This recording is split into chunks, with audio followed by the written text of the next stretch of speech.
Hello.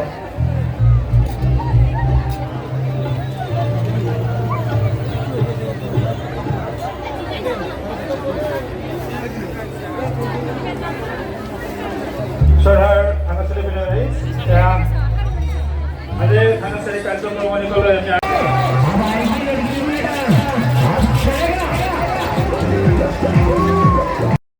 Hazar Gupinin, যে ঈশ্বরীয় প্রেম, যে ভগৱত প্ৰেম,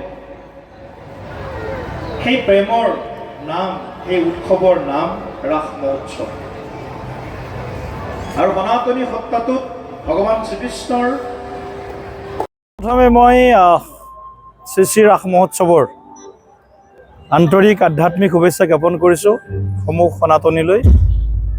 বেদিয়া জাজিকোনা শ্ৰী শ্ৰী ৰাস মহোৎসৱে এইবাৰ 18 বছৰত পদাৰ্পণ কৰিছে।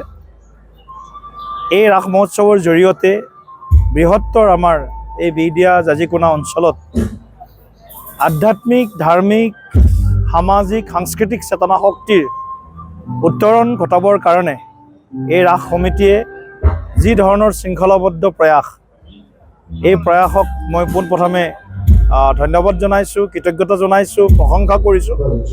আৰু এই অঞ্চল বিভিন্ন জাতি জনগোষ্ঠীৰে ভৰপূৰ অঞ্চল।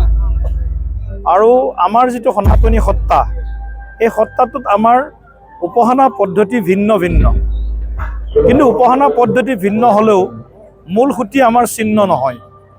মূল সুঁতি আমাৰ এটাই।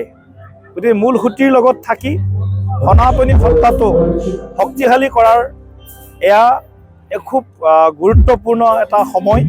গতিকে এই সময়ত আমি যি উপাসনা পদ্ধতিতে বিশ্বাস নকৰোঁ কিয়, সকলো উপাসনা পদ্ধতিৰ যোনটো মূল লক্ষ্য বা ইয়াৰ যিটো আধ্যাত্মিক যিটো ইয়াৰ তাৎপৰ্য, সেই তাৎপৰ্যটো হৈছে যে আমি সকলো পৰম পিতা পৰমেশ্বৰৰ অংশ, পৰম ব্ৰহ্মৰ অংশ, অহম ব্ৰহ্মাস্মি।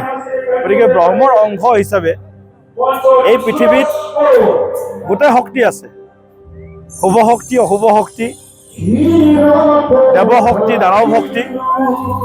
গতিকে শুভ শক্তিৰ সদায় বিজয় হওক, অশুভ শক্তিৰ পৰাজয় হওক, দানৱ শক্তিৰ নাশ হওক, দেৱ শক্তিৰ জয় হওক, মানৱ শক্তিৰ জয় হওক। গতিকে এয়াই মোৰ আজি আমাৰ সমাজখনলৈ আহ্বান। আৰু কৃষ্ণ সংস্কৃতি, শাস্ত্ৰৰ যি উত্তম গীতা ভাগৱত, ধৰ্মৰ যি উত্তম নাম, আৰু দেৱৰ যি উত্তম দৈৱকী নন্দন।